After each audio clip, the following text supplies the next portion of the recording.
I remember the day it all came crashing down. It was a Tuesday, an ordinary day that began like any other. I had just returned home from work, the sun hanging low in the sky, casting a warm glow across the living room. The scent of dinner wafted through the air, a familiar comfort that usually welcomed me home. But that day, something felt off. It was a subtle shift, an undercurrent of tension that I couldn't quite put my finger on. As I settled into the couch, I glanced at my phone and noticed a notification. A message from my wife, Sarah, had popped up. It was a simple text, innocuous enough at first glance. But as I read it, my heart sank. It wasn't just the words that struck me, it was the name attached to them. Mark, our insurance agent, had sent her a message that was far too personal for a professional relationship. My gut twisted as I read the exchange. Flirtation dripped from every word, and the realization hit me like a punch to the stomach. How could this be happening? The betrayal felt like a sharp knife twisting in my chest. Mark was a trusted friend, a man I had known for years. I had never suspected he would cross that line, nor had I imagined Sarah would allow it. The disbelief morphed into a seething anger, and I could feel my heart racing as I thought of the two of them together, laughing, sharing secrets, and whispering sweet nothings. My mind raced with images of their encounters, the intimacy they shared that I thought was reserved for us. I needed to confront her. There was no way I could let this fester. I stood up, the room spinning slightly as the weight of the revelation bore down on me. I walked to the kitchen where she was busy chopping vegetables, her back turned to me. The sight of her, so innocently engaged in her task, only fueled my anger. How could she be so unaware of the storm brewing just behind her? "Sarah," I said, my voice steady but laced with an undercurrent of rage. She turned, her expression shifting from surprise to confusion as she took in my demeanor. "We need to talk." The moment hung heavy in the air. I could see her processing my tone, the shift in the atmosphere. Her hands stilled, and I caught a glimpse of fear in her eyes. I had never raised my voice at her, never let anger dictate our conversations, but this was different. This was betrayal, and I was ready to unleash the storm. "What's wrong?" she asked, trying to maintain her composure.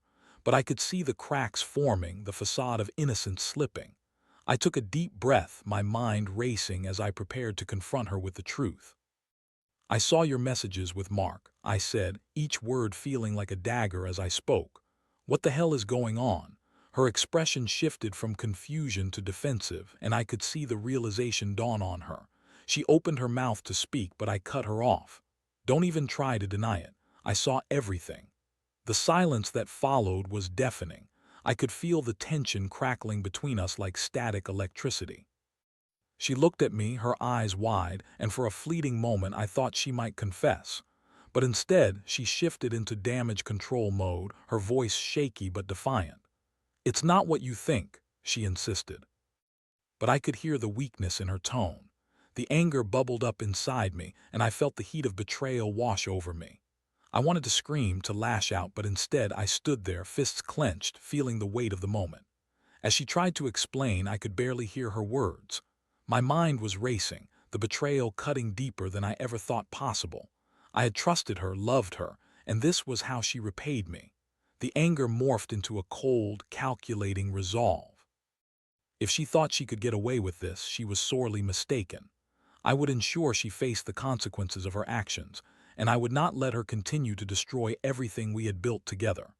The air was thick with tension as Sarah stood there, her expression a mixture of fear and defiance. I could see her scrambling for words, but all I could think about was how she had betrayed my trust. The hurt was palpable, a raw wound that throbbed with each passing second. I had never imagined that the woman I loved could be capable of such deceit, especially with someone so close to us. "Not what I think," I echoed, my voice rising slightly. "What exactly am I supposed to think, Sarah? You're texting our insurance agent in a way that's far too familiar. What do you expect me to believe?" She opened her mouth again, but this time the words were hesitant, like she was trying to piece together a defense that wouldn't hold up. It was just harmless flirting. I didn't mean for it to go that far. You know how Mark is. He's always been friendly." Friendly. I couldn't help but laugh, a bitter sound that echoed in the silence of our kitchen. This isn't friendly. This is crossing the line. You're telling me you didn't mean anything by it, that it was just innocent fun." Her eyes darted around the room, searching for something, an escape, perhaps. I didn't think it was a big deal at the time. I was just having a rough week, and he was there for me. There it was, her excuse. I felt the anger boiling over again, simmering just beneath the surface. "So you turned to him instead of me, instead of talking to your husband. Is that really how you see our marriage?" The hurt in her eyes deepened, and for a moment I thought I saw a flicker of guilt. But then the defensiveness returned, and she crossed her arms over her chest, as if trying to shield herself from the reality of her actions. "I didn't mean to hurt you. I thought we were just having fun. You're always so busy with work, and I felt neglected." A wave of resentment crashed over me. Was as if she was trying to shift the blame onto me, painting herself as the victim in this twisted scenario. "So it's my fault now. You chose to cheat because you felt neglected. That's a hell of a justification, Sarah." "I didn't cheat," she insisted, her voice rising in pitch. "We didn't sleep together or anything. It was just texting." The denial was infuriating. I could feel my heart racing, each beat echoing the pain of her betrayal. "You think that makes it okay? That it's just texting? You're sharing intimate thoughts with another man, Sarah. That's not just harmless. That's emotional infidelity." She opened her mouth to argue, but the words caught in her throat. I could see the realization dawning on her, the understanding that she had crossed a line she could never uncross. The silence that followed was heavy, filled with the weight of unspoken truths. I took a deep breath, trying to steady myself, but the anger surged again, fueled by the betrayal. "I don't know what to do with this," I admitted, my voice softer now, tinged with pain. "I thought we had something real, something worth fighting for, but now I don't know if I can trust you again." Her expression shifted, and for the first time I saw genuine remorse in her eyes. "I'm sorry," she whispered, her voice breaking. "I never wanted to hurt you. I never thought it would go this far. Yet here we are," I replied, my voice cold. "You've hurt me in a way I can't even begin to describe. You need to understand the consequences of your actions, Sarah. This isn't just some small mistake you can brush off." "What do you mean?" she asked, her voice trembling. I could see the fear in her eyes, the realization that I was serious. I took a step back, creating distance between us, as if the physical space could somehow lessen the emotional chasm that had opened up. "I mean that I'm not going to let you walk away from this unscathed. You need to understand that your actions have consequences." Her expression shifted from fear to confusion. "What are you saying?" "I'm saying that I'm going to make sure you understand what it means to betray someone who loves you," I said, my tone deliberate. "We'll lose your insurance coverage. I'll make sure of it." Her eyes widened in shock, and I could see the realization hit her like a wave. You can't be serious." "I am. You need to face the repercussions of your choices. If you think this is going to be easy for you, you're mistaken." The silence that followed was deafening. I could see her processing my words, the weight of what I was saying settling in. I had never imagined I would come to this point, but the anger coursing through me felt justified. She needed to understand that her actions had consequences, and I was determined to make her face them. After that explosive confrontation, the atmosphere in the house shifted dramatically. It was as if a storm had passed through, leaving behind a thick, suffocating silence. Sarah and I moved through our home like strangers, each of us processing the fallout in our own way. I could feel the tension hanging in the air, thick and heavy, as I contemplated the decision I had made. It was a choice rooted in pain and betrayal, but also in a desire for justice. In the days that followed, my mind was consumed with thoughts of how to execute my plan. I knew I had to be strategic about it. I had been keeping our insurance policies and financials organized for years, meticulously maintaining records and documentation. I had always prided myself on being the responsible one, ensuring we were covered in case of emergencies. But now, the very system I had relied upon would be the tool of my revenge. I spent hours poring over our insurance documents, analyzing every clause and stipulation. I wanted to find a way to ensure Sarah faced the consequences of her actions without putting myself at risk. It was a delicate balance, but I was determined to make her understand what it meant to betray someone who had always been there for her. As I crafted my plan, I couldn't help but feel a sense of empowerment. My anger was transforming into something more tangible, something I could control. I wanted her to feel the weight of her decisions, to understand that betrayal doesn't come without a cost. I felt justified in my actions, but I also knew that this path would lead to further pain. One evening, as I sat at the dining table, my laptop open in front of me, Sarah entered the room. She had been quiet since our confrontation, and I could see the worry etched on her face. "Can we talk?" she asked, her voice tentative. I looked up, my heart hardening at the sight of her. "What is there to talk about? You made your choice, Sarah." "I know I messed up," she said, her tone desperate. "But I'm trying to understand. What do you hope to achieve by taking away my insurance?" "It's not going to solve anything. Isn't that the point?" I replied, my voice steady. "You need to understand the consequences of your actions. This isn't just about you anymore. You've dragged me into this mess, and I refuse to let you walk away unscathed." She shook her head, tears welling in her eyes. "I didn't think it would come to this. I thought you'd be able to forgive me, to move past it. This is harsh, and it feels like you're punishing me for a mistake." I felt a pang of guilt shoot through me at her words, but I quickly pushed it aside. "You think this is punishment? This is reality, Sarah. You need to face what you've done. I can't just pretend everything is fine when it's not." "Are you really willing to go through with this?" she asked, her voice breaking. "Do you really want to see me suffer?" I paused, the weight of her question hanging in the air. The truth was, I didn't want to see her suffer. I wanted her to understand the gravity of her choices, to feel the pain that I felt. But the more I thought about it, the more I realized that my desire for revenge was clouding my judgment. I was angry, yes, but was this really the best way to handle it? "I want you to learn from this," I finally said, my voice softer. "I want you to think about what you've done and how it affects us. If that means losing your coverage, then so be it. This is your consequence." The tears spilled over her cheeks, and she wiped them away angrily. "I can't believe you're doing this. I thought we were in this together. I thought we were a team." "Maybe you should have thought of that before you decided to betray me," I shot back, feeling the anger surge again. "You made your choice, and now you have to deal with the fallout. I won't be your safety net anymore." She turned away from me, her shoulders shaking as she fought to contain her sobs. I felt a pang of regret, but it was quickly overshadowed by the need to assert my boundaries. I had spent years being the one who supported her, who made sacrifices for our marriage. Now it was time for her to face the consequences of her actions. As the days passed, I executed my plan. With precision, I contacted our insurance company, carefully crafting my request to ensure that Sarah would lose her coverage. I made sure to document everything, keeping a paper trail in case it ever came back to haunt me. I couldn't shake the feeling that I was walking a fine line, but I was determined to see this through. The moment I received confirmation that her coverage had been canceled, a sense of satisfaction washed over me. I had done what I set out to do. But as I sat alone in our living room, the reality of my actions began to sink in. I had taken a drastic step, one that could potentially alter the course of our lives. In my pursuit of justice, I had lost sight of the love we once shared. The thrill of revenge felt hollow now, and I couldn't shake the nagging feeling that I had crossed a line of my own.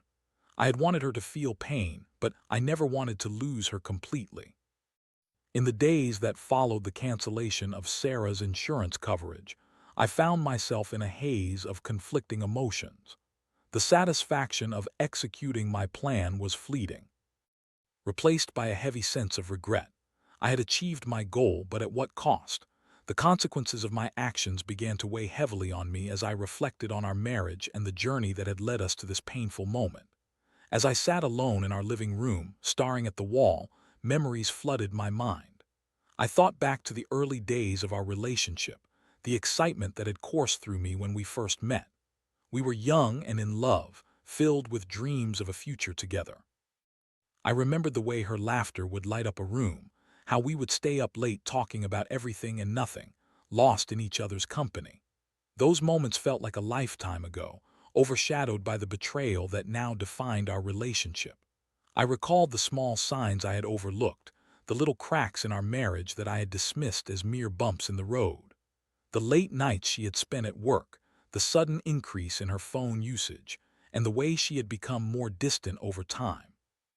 I had been so focused on my own responsibilities and the demands of my job that I had failed to notice her struggles.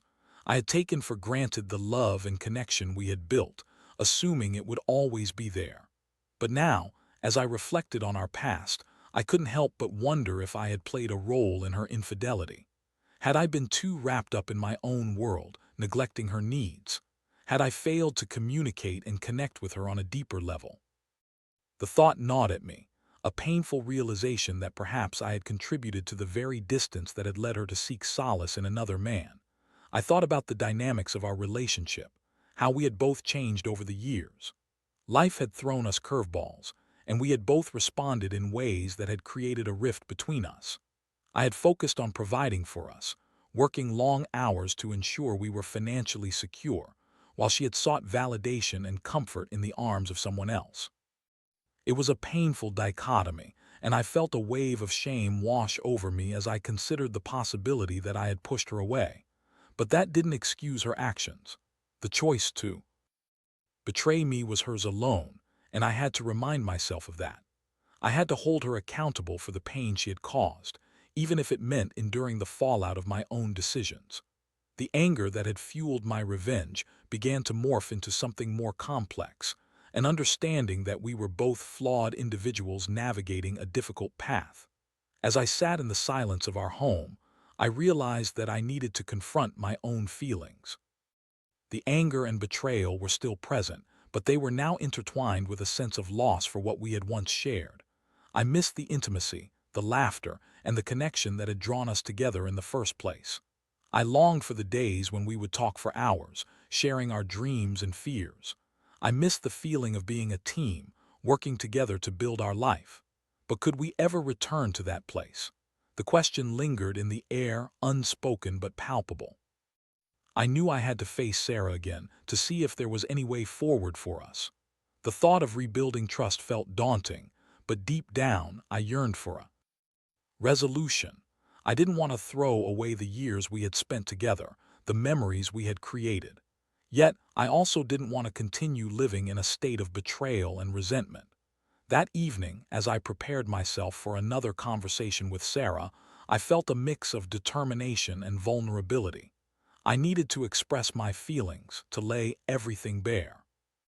I wanted her to understand the impact of her choices, but I also wanted to explore whether there was still a path to healing for us. I took a deep breath and walked to the bedroom, where Sarah was sitting on the edge of the bed, her expression a mixture of sadness and uncertainty. She looked up as I entered, and for a moment we simply stared at each other, the weight of our shared pain hanging in the air. "Can we talk?" I asked softly, my heart racing. She nodded, her eyes glistening with unshed tears. "I've been thinking a lot about everything about us." "Me too," I replied, my voice steady despite the turmoil inside me. "I've realized that we both have a part to play in this. I should have been more present, more attentive to your needs, but I also need you to understand that what you did hurt me deeply." "I know," she whispered, her voice trembling. "I never wanted to hurt you, I was just lost." "Lost," I echoed, the bitterness creeping back into my voice. "You found comfort in someone else. That's not just being lost, Sarah, that's a choice." "I know," she said, her voice breaking. "And I regret it every day. I never meant for it to go this far. I thought I could handle it, that it was harmless. But I see now how wrong I was." As we continued to talk, I felt a glimmer of hope amid the darkness. We were both flawed, and while the road ahead would be difficult, perhaps there was still a chance for us to rebuild. I realized that healing wouldn't happen overnight, but acknowledging our mistakes was a crucial first step. The days following our heart-to-heart conversation were filled with tentative steps toward healing. Sarah and I had entered a fragile truce, a mutual understanding that we both needed to confront the wreckage of our marriage. It was a process that required vulnerability, honesty, and a willingness to face the uncomfortable truths that had surfaced. We began to communicate more openly, sharing our feelings and fears in a way we hadn't done in years. I found myself reflecting on the moments that had brought us together, the laughter and love that had once defined our relationship. We started to rebuild that connection, one small conversation at a time, but the shadows of betrayal still loomed large. Sarah took responsibility for her actions, and I could see the remorse etched across her face. She expressed her regret repeatedly, reiterating that she never intended to hurt me and that the affair had been a misguided attempt to fill a void she felt in our relationship. It was painful to hear, but I appreciated her honesty. It was a stark reminder that we were both responsible for allowing our connection to weaken. At the same time, I had to confront my own shortcomings. I realized I had been so focused on providing for us that I had neglected the emotional aspect of our relationship. I had taken for granted the importance of nurturing our bond, assuming that love alone would keep us together. I began to understand that while my intentions had been good, my execution had been lacking. We decided to seek couples therapy, believing that a neutral party could help us navigate the complexities of our situation. The decision felt like a significant step forward, a commitment to doing the work necessary to heal. Our first session was daunting, but the therapist encouraged us to explore our feelings openly. I found myself sharing my anger and hurt, while Sarah expressed her fear of losing me and her desire to make amends. Through therapy, I learned to articulate my emotions without blaming Sarah for everything that had gone wrong. I discovered that expressing vulnerability didn't make me weak. It made me human. I also realized that Sarah needed to feel safe in our conversations, to know that I was willing to listen without judgment. Slowly, we began to cultivate an environment where honesty could flourish. As the weeks turned into months, we made progress, but it was not without its challenges. There were moments when the past threatened to rear its ugly head, and I would feel the familiar pang of betrayal. I had to remind myself that healing takes time and it was okay to have setbacks. We were both learning how to navigate this new reality together, and it required patience and understanding. One evening, after a particularly difficult therapy session, we sat on the couch together, the weight of the day hanging in the air. I turned to Sarah, who was staring at the floor, lost in thought. "You know," I said slowly, "I've been thinking about how we can move forward. I want to rebuild our trust, but it's going to take effort from both of us." She looked up, her expression earnest. "I want that too. I'm willing to do whatever it takes to prove to you that I can be trusted again. I know I broke something between us and I want to fix it." I nodded, feeling a flicker of hope. "Maybe we can start by setting some boundaries. I think we need to establish what's acceptable and what's not moving forward. It's important that we both feel secure." "Agreed," she said, her voice firm. "I'll cut off any communication with Mark, and I'll even change our insurance agent if that's what it takes. I don't want any reminders of the past between us." "Thank you," I replied, feeling a weight lift. "I think that's a good start. It's about creating a space where we can both feel safe." As we continued to talk, I felt a renewed sense of partnership. It was still fragile, but we were both committed to the journey ahead. We began to plan date nights, little things to remind us of the joy we once shared. We revisited places that held special memories, and slowly we started to rediscover each other. But even as we worked to rebuild, I couldn't shake the feeling that the journey would be long and arduous. The scars of betrayal would take time to heal, and I knew there would be moments of doubt. But I also understood that we had a choice, to either let this experience define us or to use it as a catalyst for growth. As I lay in bed one night, I reflected on how far we had come. The anger that had once consumed me was fading, replaced by a cautious optimism. I realized that while the road to recovery was fraught with challenges, it was also filled with opportunities for deeper connection. I had learned valuable lessons about vulnerability, communication, and the importance of nurturing our relationship. The following week, we had another therapy session, and I could feel a palpable shift in the room. We were both more open, more willing to share our fears and hopes. As we spoke, I looked at Sarah and saw not just the woman who had hurt me, but the woman I had fallen in love with. We were both flawed, but we were also capable of change. As we left the session, I took her hand in mine, feeling a sense of unity. "We're going to get through this," I said, my voice steady. "Together." "Together," she echoed, squeezing my hand tightly, and for the first time in a long time I believed it. As the weeks turned into months, our journey toward healing began to take shape. The emotional scars from Sarah's infidelity were still present, but they started to fade as we worked diligently to rebuild our relationship. We learned to communicate openly, to express our feelings without fear of judgment, and to prioritize each other in ways we hadn't done in years. The process was not linear. There were ups and downs, but we were committed to weathering the storm together. Every Friday night, we set aside time for a date, a ritual that became a cornerstone of our recovery. We experimented with new restaurants, revisited old favorites, and even tried our hand at cooking together. In those moments, we found joy in each other's company, laughter in our shared experiences, and a rekindled spark that reminded us of what we had once treasured. We also continued our therapy sessions, which provided a safe space for us to confront lingering doubts and insecurities. There were moments when I would feel the shadows of betrayal creeping back in, but Sarah was always there to reassure me. She would hold my hand and remind me of the progress we had made, of the commitment we had both made to each other. It was a simple gesture, but it grounded me, reminding me of the love that still existed beneath the pain. One evening, as we sat on our patio watching the sunset, I turned to Sarah and said, "You know, I never thought we'd get to this point. I was so consumed by anger and betrayal that I lost sight of what really mattered." She looked at me, her expression softening. I know, I felt the same way. I didn't realize how much I had taken our relationship for granted until I almost lost it. I'm grateful for the chance to rebuild. I nodded, feeling a mix of appreciation and sadness. It's been a long road, and I know we still have work to do, but I believe we can come out stronger. I've learned so much about myself through this process. I have too, she replied, her voice steady.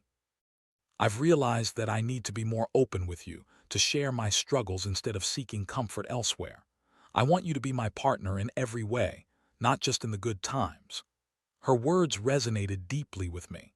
I understood now that vulnerability was a two-way street.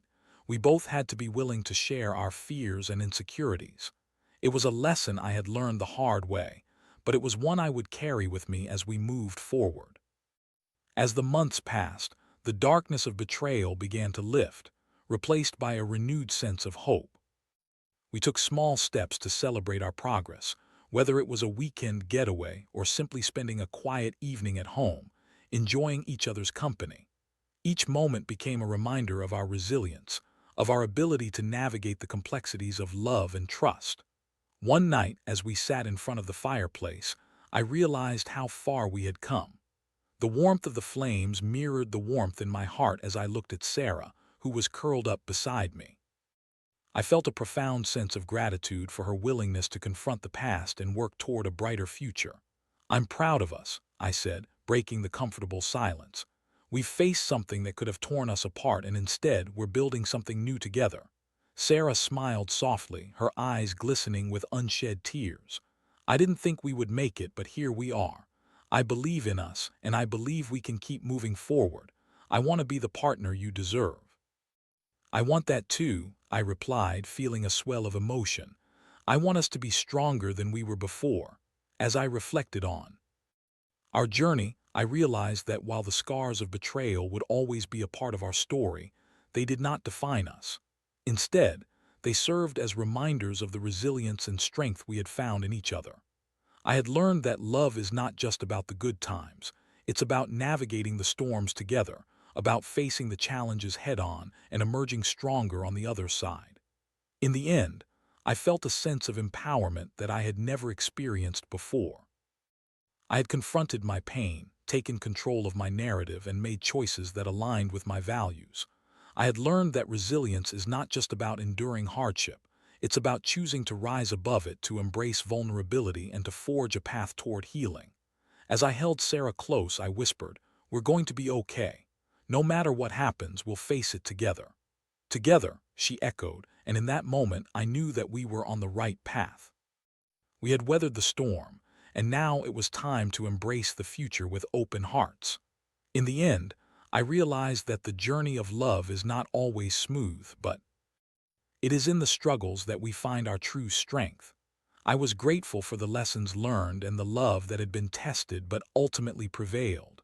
Together, We would continue to grow, to learn, and to love, stronger than ever before.